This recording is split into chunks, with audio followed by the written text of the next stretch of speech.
বিসমিল্লাহির রহমানির রহিম। আসসালামু আলাইকুম প্রিয় শিক্ষার্থীবৃন্দ। স- সকলকে আমার শাহিন টিউটোরিয়াল পেজে স্বাগতম। আমরা আজকে বোর্ড বই 13 পৃষ্ঠার গত ক্লাসে আমরা শিখছিলাম এ প্লাস এ সমান সমান এল প্লাস ওই সম্পদ, তারপর দায়, এরপর হচ্ছে মালিকানা সত্ত্বর প্রাথমিক মানে পরিচিতি আর কি। আজকে শিখবো হচ্ছে লেনদেন, লেনদেন নয়, কোনগুলা হিসাব বিজ্ঞানে লেনদেন হয়, কোনগুলা হিসাব বিজ্ঞানে লেনদেন হয় না আর কি, লেনদেন নয়। তো বোর্ড বইয়ের 13 পৃষ্ঠায় তোমাদের আছে এখানে প্রথম একটা এন্ট্রি আছে, নগদ 5,000 টাকা নিয়ে ব্যবসা শুরু করো। এটা লেনদেনের মাধ্যমে, এটা লেনদেন কিনা যাচাই করবো আগে। এরপরে হচ্ছে এটা হিসাব সমীকরণের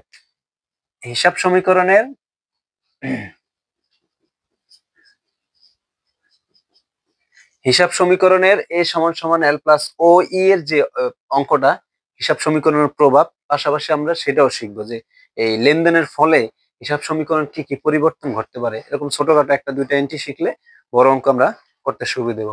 প্রথমে লেখা আছে নগদ 5,000 টাকা নিয়ে ব্যবসা শুরু করা হলো। নগদ 5,000 টাকা নিয়ে ব্যবসা শুরু করা হলো। নগদ কত? নগদ 5,000 টাকা নিয়ে ব্যবসা শুরু করা হলো। এই নগদ 5,000 টাকা নিয়ে ব্যবসা শুরু করার ফলে হিসাব সমীকরণের কোনো পরিবর্তন ঘটছে কিনা কিংবা এটা লেনদেন কিনা সেটা আমরা দেখব। নগদ 5,000 টাকা নিয়ে ব্যবসা শুরু করা হলো। ব্যবসায় নগদ টাকা নিয়ে আনা হয়েছে। তাহলে ব্যবসায় যদি নগদ টাকা আনে এবং ব্যবসা শুরু করে, সেক্ষেত্রে একদিকে নগদ সম্পদ অর্থাৎ এ বৃদ্ধি পায়, অন্যদিকে মালিকানা সত্ত্ব ও ইও বৃদ্ধি পায়। অর্থাৎ ব্যবসায় যদি টাকা আনে এবং টাকা নিয়ে ব্যবসা শুরু করে, সেক্ষেত্রে সম্পদের পরিমাণ বৃদ্ধি পায় এবং মালিকানা সত্ত্ব বৃদ্ধি পায়। আর মালিকানা সত্ত্ব আমরা গত ক্লাসে বলছি যে মালিকানা সত্ত্বে কি কি যায়, মালিকানা সত্ত্বে কি কি আছে সেটা হচ্ছে, আমরা লিখি আবার মালিকানা সত্ত্বে কি কি যায়। যে এখানে লিখি মালিকানা সত্ত্ব।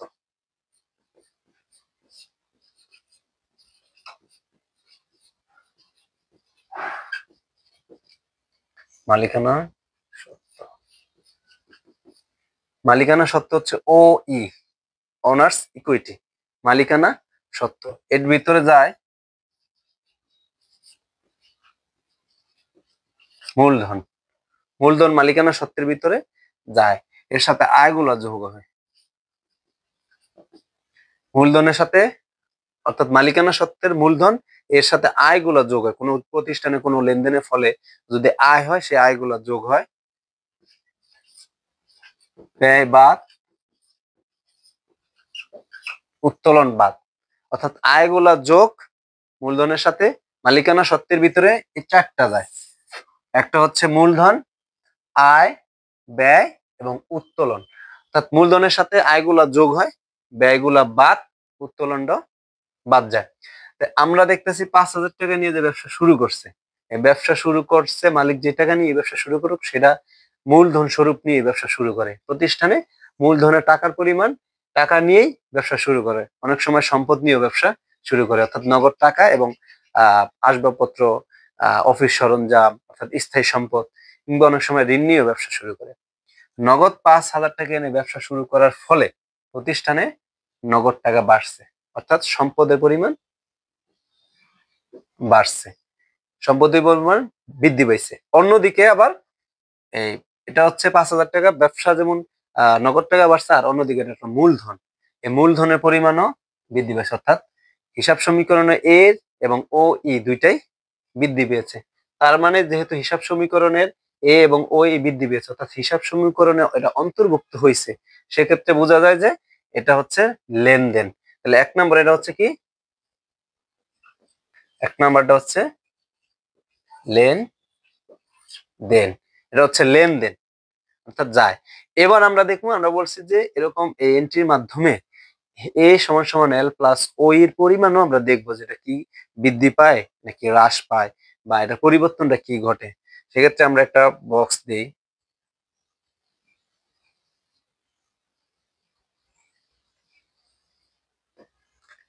এটা হলো হিসাব সমীকরণের প্রভাব।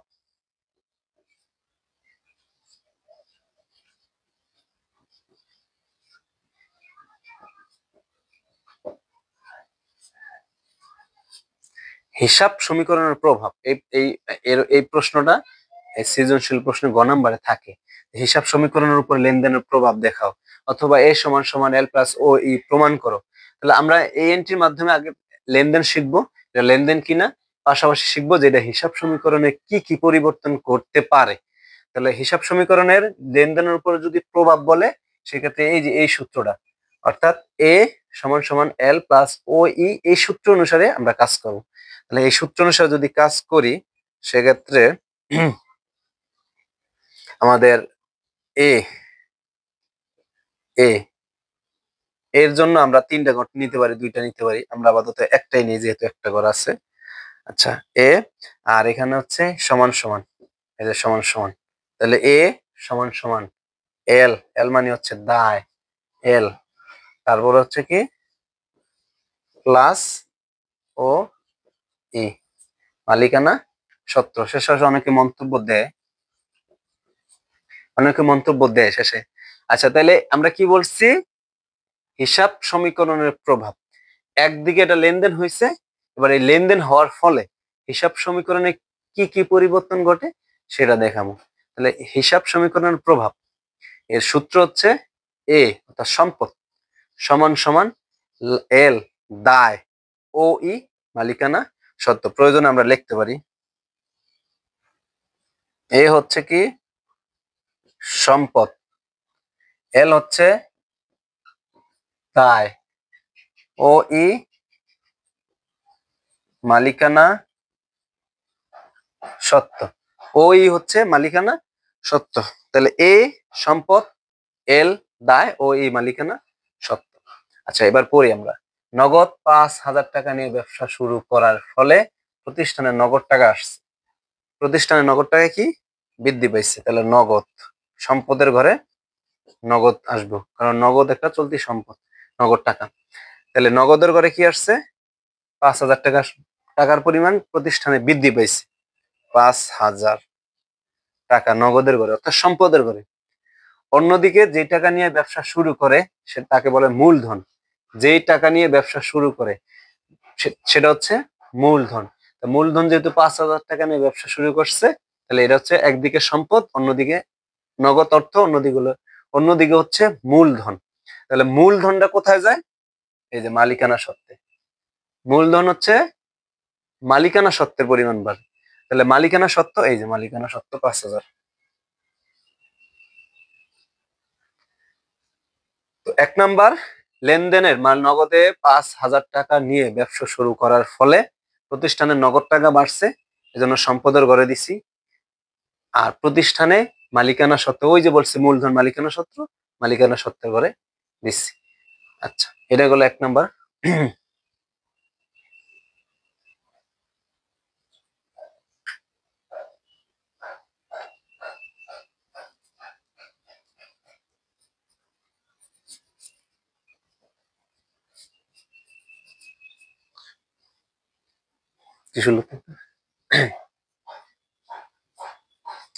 দ্বিতীয় নাম্বার এন্ট্রি, দ্বিতীয় নাম্বার এন্ট্রি হচ্ছে ধারে 5,000 টাকার যন্ত্রপাতি ক্রয়, ধারে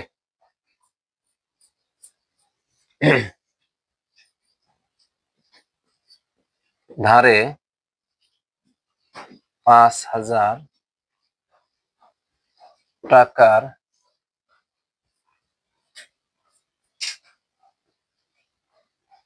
যন্ত্র, ধারে 5,000 টাকার যন্ত্রপাতি ক্রয়। আচ্ছা, এটা হলো বোর্ড বই, বোর্ড বই, পৃষ্ঠা হচ্ছে 14। বোর্ড বই 14 পৃষ্ঠা। আচ্ছা, ধারে 5,000 টাকার যন্ত্রপাতি ক্রয়। প্রতিষ্ঠানে যন্ত্রপাতি হচ্ছে একটা সম্পদ, যেটা আমরা স্থায়ী সম্পদ হিসেবে গণ্য করি, যেটাকে বলা হয় মানে অনেকদিন ব্যবহার করা যায়। যন্ত্রপাতি, তার আসবাবপত্র, ইজারা সম্পত্তি, আর এরপর হচ্ছে অফিস সরঞ্জাম। এই এই জিনিসগুলো আমরা একটা ব্যবসা প্রতিষ্ঠানে ব্যবহার করি, এবং এই জিনিসগুলো দীর্ঘমেয়াদী অনেক দিন ব্যবহার করা যায়। এজন্য যন্ত্রপাতিটা হচ্ছে একটা সম্পদ। তো ধারে করছে, টাকা দেয়নি, ধারে ক্রয় করা করছি, এবং এটা করছে যন্ত্রপাতি। আচ্ছা, ধারেটা পরে দেই। আগে যন্ত্রপাতি ক্রয় করার ফলে প্রতিষ্ঠানে যন্ত্রপাতি আসছে, অর্থাৎ যন্ত্রপাতি পরিমাণ কি বৃদ্ধি পাইছে। যন্ত্রপাতি যেহেতু বৃদ্ধি পাইছে, যন্ত্রপাতি হচ্ছে একটা সম্পদ, তার মানে সম্পদ বৃদ্ধি পাইছে, প্রতিষ্ঠানে সম্পদ বৃদ্ধি পাইছে। তাহলে সম্পদ, এইখানে আজকে আর নগদ টাকা হবে না, এটা আগের ছিল, এটা হচ্ছে সম্পদ। আচ্ছা, সম্পদের নামটা কি? যন্ত্রপাতি। সম্পদের নামটা হচ্ছে যন্ত্রপাতি। যন্ত্রপাতি কত টাকা? 5,000। যন্ত্রপাতি ধরে 5,000। আমরা কিন্তু ধারে ক্রয় করছি, নগদে না। নগদ যদি হইতো, আবার নগদ টাকার পরিমাণ, এই যে নগদের ঘরে যে পূর্বে ছিল, নগদ টাকার পরিমাণ কমতো।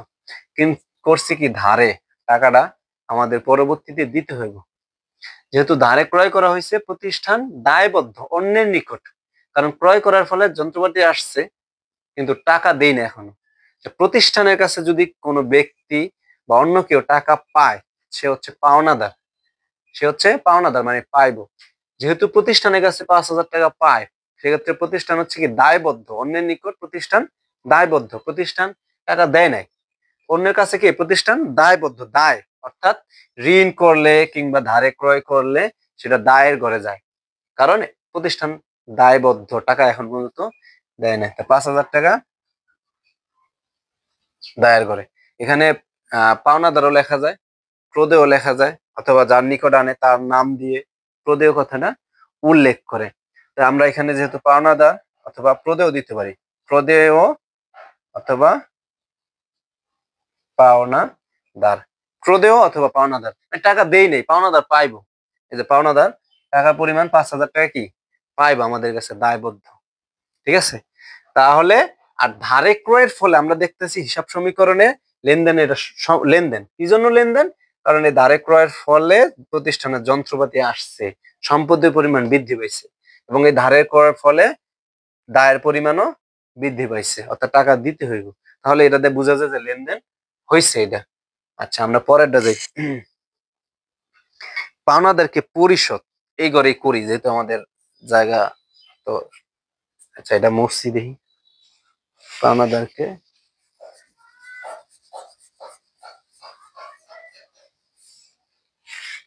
আচ্ছা, এটা হচ্ছে কত নাম্বার? 2 বা 3, 2, 3।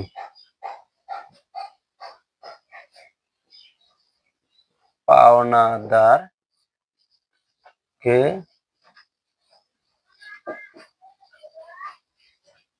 পরিশোধ 3,000 টাকা। পাওনাদারকে পরিশোধ 3,000 টাকা। আমরা বিগত এন্ট্রিতে দেখছি যে পাওনাদার ছিল একটা। আচ্ছা, পাওনাদারে পরিশোধ করার ফলে নগদ টাকা, পাওনাদারকে পরিশোধ করার ফলে আমাদের ব্যবসা থেকে টাকা গেছে 3,000 টাকা। টাকা যেহেতু গেছে, মানে নগদ সম্পদ চলে গেছে। সম্পদ যেহেতু গেছে, নগদের ঘরে হবে। সম্পদের ঘরে, নগদের ঘরে 3,000 টাকা কমবো। হিসাব বিজ্ঞানের এই যে ব্র্যাকেট চিহ্ন দুই পাশে, দুই পাশে ব্র্যাকেট চিহ্ন কথাটা মানে হচ্ছে এটা বিয়োগ, কমে। হিসাব বিজ্ঞানে ব্র্যাকেট কথাটা মানে কি, এটা কমে, মাইনাস হয়ে যায়। যেহেতু নগদ টাকার পরিমাণ আমার কমতেছে, পরিশোধ করছি, তাহলে এই নগদের টাকার পরিমাণ থেকে কমে যাবে, অর্থাৎ সম্পদ কমতেছে। আচ্ছা, আরেকটা হচ্ছে এই ক্রোধেয় হিসাব। এই যে পাওনাদারকে পরিশোধ করছে, কাকে পরিশোধ করছে? পাওনাদার। পাওনাদার তো দায়ের করে। তো আগে আমার কাছে টাকা পাইতো, সেটা 5,000 কিংবা 10,000 কিংবা 20,000, যাই হোক, আমরা আগে এন্ট্রিতে দেখছিলাম 5,000 টাকা। সেই টাকাটা আমাদের কাছ থেকে, কোম্পানির কাছ থেকে বা প্রতিষ্ঠানের কাছ থেকে পেত, তো সেই টাকাটাই এখন আমরা 3,000 টাকা পরিশোধ করছি। অর্থাৎ আগে ছিল 5,000, এখন পরিশোধ করছি 3,000। তাহলে আমাদের কাছ থেকে আগে যে 5,000 পাইতো সেই টাকাটা এখন পায় না, টাকার পরিমাণ কমে। 3,000 টাকাও পাওনাদারের পরিমাণ হ্রাস পাইব। কি জন্য? কারণ আগে পেতো 5,000, এখন আমরা 3,000 টাকা দিয়ে দিচ্ছি, আগের টাকা থাকবো না, আরো কমে আসবো, এই জন্য কমাই দিচ্ছি পাওনাদার থেকে। আর এটা লেনদেন, কারণ আপনারা অলরেডি দেখতেছেন যে এই লেনদেনটার ফলে নগদের পরিমাণও কমছে, পাওনাদারের পরিমাণও কমছে, অর্থাৎ হিসাব সমীকরণের পরিবর্তন হয়েছে।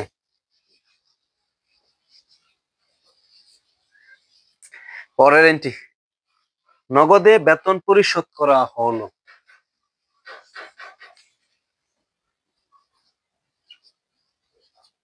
নগদে বেতন পরিশোধ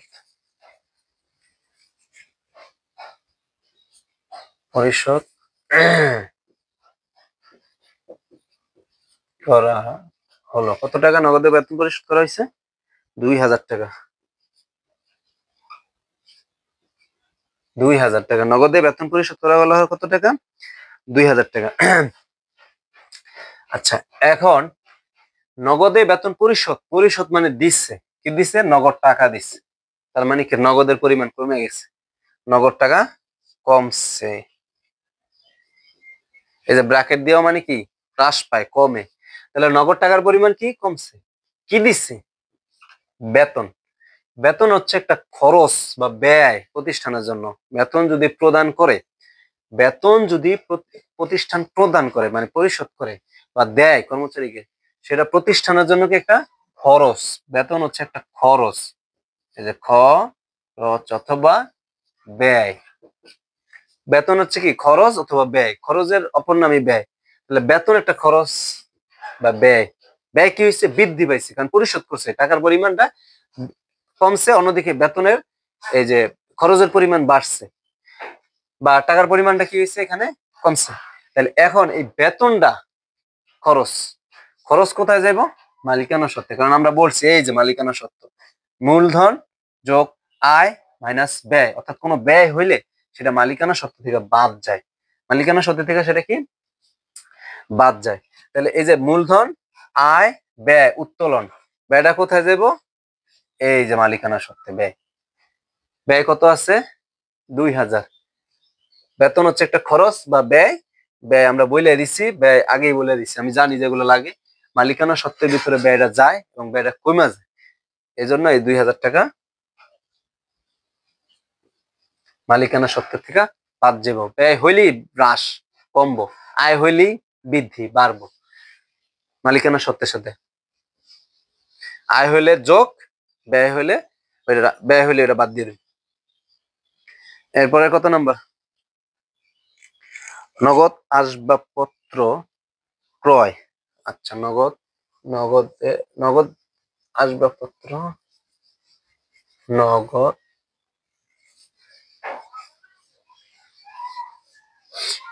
নগদ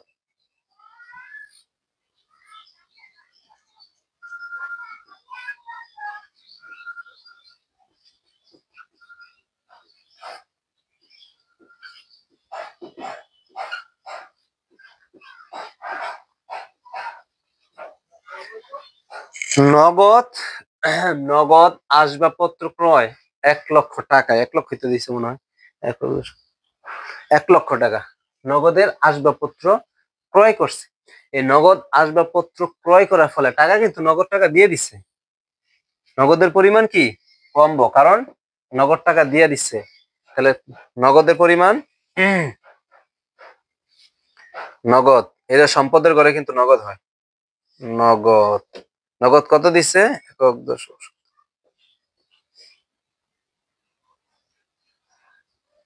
1,00,000 টাকা নগদ, 1,00,000 টাকা পরিশোধ করছে বা দিচ্ছে। নগদ আসবাবপত্র ক্রয়ের ফলে নগদ টাকা কি হয়েছে? চলে গেছে। এই যে চলে যাওয়ার কারণে যে বিয়োগ মানে হ্রাস পাইছে, এই জন্য দুইটা ব্র্যাকেট দিয়ে দিছি, এটা মানে হচ্ছে কমে। আচ্ছা, এই ক্রয় করার ফলে আসছে কি? সম্পদ। কি আসছে? সম্পদ আসছে, কারণ নগদ টাকা কমছে, এর পরিবর্তে সম্পদ আমরা পাইছি, আসবাবপত্র। আসবাবপত্র একটা কি সম্পদ। আর এই আসবাবপত্রটা যদি আসবাবপত্র ক্রয় লেখে সেক্ষেত্রে বুঝতে হবে শুধু নগদে হোক বাকিতে হোক, এটা বুঝতে হবে যে এটা প্রতিষ্ঠানে ব্যবহারের উদ্দেশ্যে ক্রয় করছে। যেহেতু এটা প্রতিষ্ঠানে ব্যবহারের উদ্দেশ্যে ক্রয় করছে সেহেতু এটা সম্পদে গড়ে যাবে। আর যদি এরকম লেখা থাকে যে ব্যবসার বিক্রয়ের উদ্দেশ্যে, বিক্রয় বললে এটা পণ্য হয়ে যাবে, ঠিক আছে? বিক্রয় বললে পণ্য, তখন হবে ক্রয় ডেবিট, নগদান ক্রেডিট, যদি জাবেদা আমরা করি। আর যেহেতু আজকে জাবেদা করতেছি না আমরা, অন্য ক্লাস, তো এটাই বুঝায় যে নগদ আসবাবপত্র ক্রয় মানে হচ্ছে আসবাবপত্র আমার সম্পদ আসছে প্রতিষ্ঠানে, একদিকে সম্পদ আসছে, আহ আসবাবপত্র আসবাবপত্র একদিকে আসছে, অন্যদিকে যে নগদ অর্থ কমছে।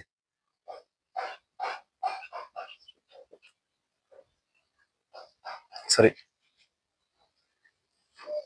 তাহলে নগদ আসবাবপত্র ক্রয়ের ফলে একদিকে সম্পদ আসছে অর্থাৎ আসবাবপত্র আসছে, অন্যদিকে যে নগদ টাকা দিচ্ছি আমি এজন্য নগদের পরিমাণ কমছে। তাহলে এটা হিসাব সমীকরণ কি কি পরিবর্তন হলো? নগদের ঘরে আসছে, হ্রাস পাইছে, অর্থাৎ সম্পদের ঘরে একদিকে সম্পদ বৃদ্ধি, অন্যদিকে সম্পদ হ্রাস, তার মানে এটা লেনদেন। কি জন্য? কারণ এর হিসাব সমীকরণ পরিবর্তন ঘটেছে। পরেরটা কি? মালিক কর্তৃক মালিক কর্তৃক ব্যক্তিগতভাবে ব্যবসায় ঋণ পরিশোধ করা হয়েছে। মালিক কর্তৃক ব্যক্তিগতভাবে ব্যবসার ঋণ পরিশোধ কত টাকা? ৫,০০০।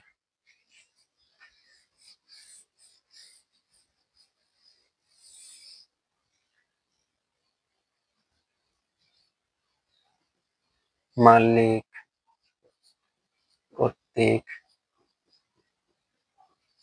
ব্যক্তিগত ভাবে, কি লিখছে? মালিক কর্তৃক ব্যক্তিগতভাবে ব্যবসায় ঋণ পরিশোধ, ব্যবসায়ের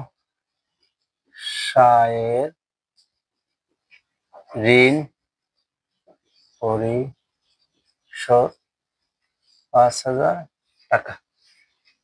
মালিক কর্তৃক, মালিক দিচ্ছে ব্যক্তিগতভাবে, প্রতিষ্ঠানটা মালিকেরই, কিন্তু তিনি দেখছে ব্যবসায় টাকা নাই, ঋণ পরিশোধ করতে হবে, সেক্ষেত্রে সে তার নিজের অর্থায়ন থেকে নিজের থেকেই টাকাটা পরিশোধ করছে। এখন মালিক যদি এখানে যদি জাস্ট শুধু ব্যবসায় ঋণ পরিশোধ কথা না লেখা, হলো মালিক ব্যক্তিগতভাবে ঋণ পরিশোধ করছে, তাহলে এটা লেনদেন না, কারণ মালিকের নিজের ঋণ পরিশোধ করছে, নিজের মালিক কারো কাছে ঋণই ছিল সেইটা পরিশোধ করছে, তখন এটা আসতো না। আজকে আসবো লেনদেন, কি জন্য লেনদেনটা আসবো? এটা ব্যবসায় পরিশোধ করছে, অর্থাৎ ব্যবসায়ের যে ঋণ পাইতো সেটা মালিক দিচ্ছে, মালিক ব্যবসায় ঋণের পরিশোধ করছে। ব্যবসায় ঋণ যদি পরিশোধ করে তার মানে কি? ব্যবসায় ঋণের পরিমাণটা কমলো, আগে ব্যবসায় ঋণ ছিল, এখন ঋণের পরিমাণ ৫,০০০ টাকা নাই, আরো কমবো, অর্থাৎ দায়ের পরিমাণটা কমবো। দায়ের পরিমাণ মালিকের ব্যক্তিগতভাবে দিচ্ছে, দায়ের পরিমাণটা কিছে? কমছে। অন্যদিকে মালিক যেহেতু দিচ্ছে ব্যক্তিগতভাবে, তাহলে এটা কি? মালিক কর্তৃক ব্যক্তিগতভাবে ব্যবসা ঋণ পরিশোধ ৫,০০০ টাকা, এটা হচ্ছে পাওনাদারের পরিমাণ কমছে। অন্যদিকে এই যে উত্তোলন, মালিক যেহেতু দিচ্ছে ৫,০০০, ব্যবসার কি হয়েছে? উত্তোলন। ব্যবসার মালিক দিচ্ছে, এজন্য কি হয়েছে? পুনরায় টাকাটা এখানে আসছে মালিকানা সত্ত্বে, যেহেতু এটা নতুন করে মালিক টাকাটা দিছে, তাহলে সেক্ষেত্রে এটা কত হয়েছে? ৫,০০০ টাকা হয়েছে মালিকানা সত্ত্বের পরিমাণ। তারপর হচ্ছে বাকিতে পণ্য ক্রয়, আর তো নাই, বাকিতে পণ্য ক্রয়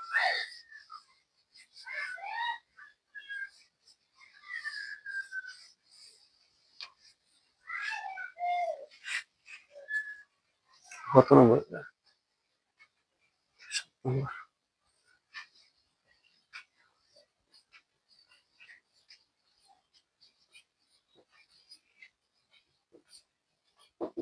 বাকিতে পণ্য ক্রয় কত টাকা? ৭,০০০ টাকা।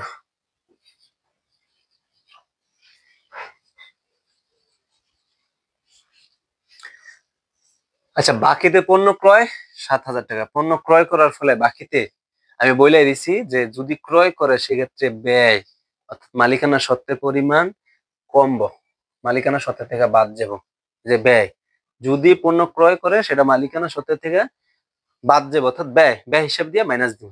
তাহলে যেহেতু ক্রয় করছে, তাহলে ক্রয়টা তো একটা কি? ব্যয়, এটা বলছি আগে, সেটা মালিকানা সত্ত্বের থেকে কমবো। মালিকানা সত্ত্বের পরিমাণ কমবো। আচ্ছা, আরেকটা হচ্ছে বাকিতে করছি, অর্থাৎ টাকা পরিশোধ করি নাই। যেহেতু আমরা টাকা পরিশোধ করি নাই, আমাদের কাছে পাওনাদার টাকা পাবে। প্রতিষ্ঠান যেহেতু আমাদের কাছে টাকা, মানে প্রতিষ্ঠানের কাছে যেহেতু অন্য কেউ টাকা পাবে, সেহেতু সে পাওনাদার। অর্থাৎ বাকিতে কোন পণ্য ক্রয়ের ফলে আমরা টাকা যেহেতু পরিশোধ করি নাই, আমাদের পাওনাদারের পরিমাণ বাড়ছে। 7,000 টাকা পাওনাদারে করা হবে। আচ্ছা, এতটুকু হচ্ছে এটা বোর্ড বইয়ের 14 পৃষ্ঠা। আর এই চ্যাপ্টারে আমরা তখনই আমাদের সবচেয়ে ভালো হইব যে আমরা যদি সম্পদ কোনগুলা, দায় কোনগুলা, এই মালিকানা সত্ত্ব কোনগুলা, এগুলা শিখতে পারি। আমি এই জন্য একটু মানে সম্পদ এবং দায় আর মালিকানা সত্ত্বটা একটু দিতেছি হালকা করে বসলাম।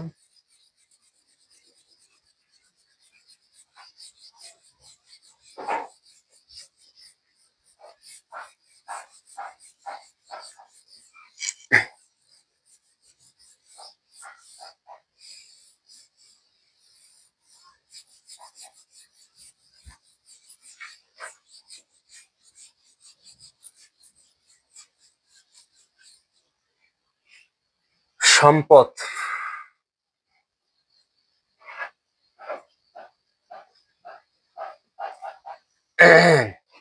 প্রতিষ্ঠানে যখন অঙ্ক করবো, আমরা সম্পদ যদি আমরা না চিনি এবং দায় আয় ব্যয় না চিনি, সেক্ষেত্রে আমরা মানে কাজ করতে আমাদের আগামী মানে হিসাব যখন লেনদেন করবো, জাবেদা খতিয়ান রেয়া মিল, এগুলা কাজ করতে আমাদের কষ্ট হবে। তাই আমরা সম্পদ গুলা লিখি।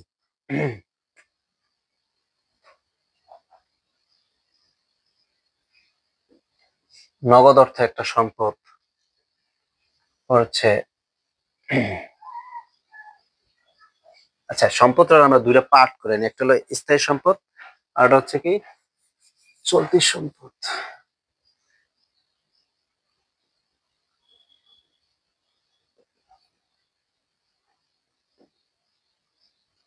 স্থায়ী সম্পদ কি কি? স্থায়ী সম্পদে আসবাবপত্র,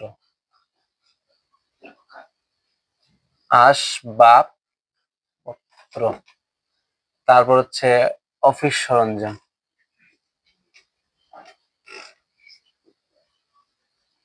অফিস সরঞ্জাম, আসবাবপত্র, অফিস সরঞ্জাম, ভূমি ও দালান কোঠা, ভূমি ও দালান কোঠা, এইটা একটা স্থায়ী সম্পদ।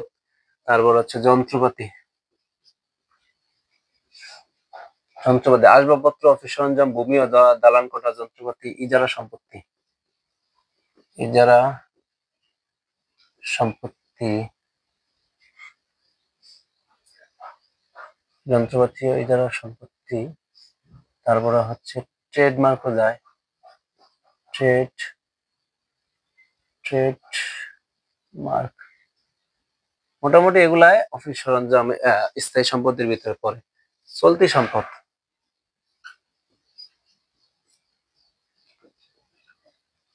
চলতি সম্পদ নগদ টাকা, নগদ ব্যাংক, নগদ নগদ ব্যাংক হচ্ছে সমাপনী, মজুদ, পণ্য, দেনাদার। দেনাদার আরেকটা নাম হচ্ছে প্রাপ্য হিসাব, এখানে হাইফেন দিলাম, প্রাপ্য হিসাব, প্রাপ্য হিসাব, প্রাপ্য বিল, এগুলো মোটামুটি চলতি সম্পদের বিলে পড়ে। আচ্ছা, এবার হচ্ছে অগ্রিম খরচ, অগ্রিম খরচ। তাহলে এই যে এই সমান সমান, এই যে এইগুলো হচ্ছে এর পরিমাণ, অর্থাৎ সম্পদের পরিমাণ হচ্ছে কি, স্থায়ী সম্পদ কোনগুলা, আসবাবপত্র, অফিস সরঞ্জাম, ভূমি ও দালান কোঠা, যন্ত্রপাতি, ইজারা সম্পত্তি, ট্রেডমার্ক, সুনাম, এগুলা দীর্ঘদিন ব্যবহার করা যায়, এগুলার বলা হলে স্থায়ী সম্পদ, যেটা দীর্ঘদিন আমরা প্রতিষ্ঠানে ব্যবহার করতে পারবো। চলতি সম্পদ নগদ ব্যাংক, সমাপনী, মজুত পণ্য, দেনাদার, দেনাদার আরেকটা নাম হচ্ছে প্রাপ্য হিসাব, প্রাপ্য বিল, অগ্রিম খরচ, এটা হচ্ছে চলতি সম্পদ। এল দায়,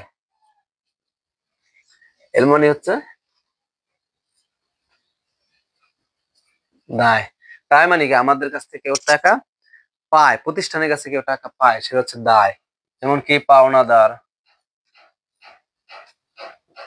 আরেকটা নাম হচ্ছে পাওনাদারের প্রদেয় বিল অথবা প্রদেয় হিসাব, এটা হচ্ছে দায়। তারপর ঋণ, ঋণ অর্থাৎ আবার এর হচ্ছে বকেয়া, এই বকেয়া, বকেয়া খরচ আছে, বকেয়া খরচ। দায়ের করে মোটামুটি এগুলাই, যে কেউ টাকা পাইলে পাওনাদার, প্রদেয় বিল অথবা প্রদেয় হিসাব, তিনটারে মানে বিভিন্ন নামে ডাকে। আর ঋণ কারো কাছ থেকে টাকা আনলে সেটা হচ্ছে দায়ের করে যায়। বকেয়া খরচ, খরচের বকেয়া হচ্ছে দায়। তাহলে সম্পদ, দায়, মালিকানা সত্ত্ব,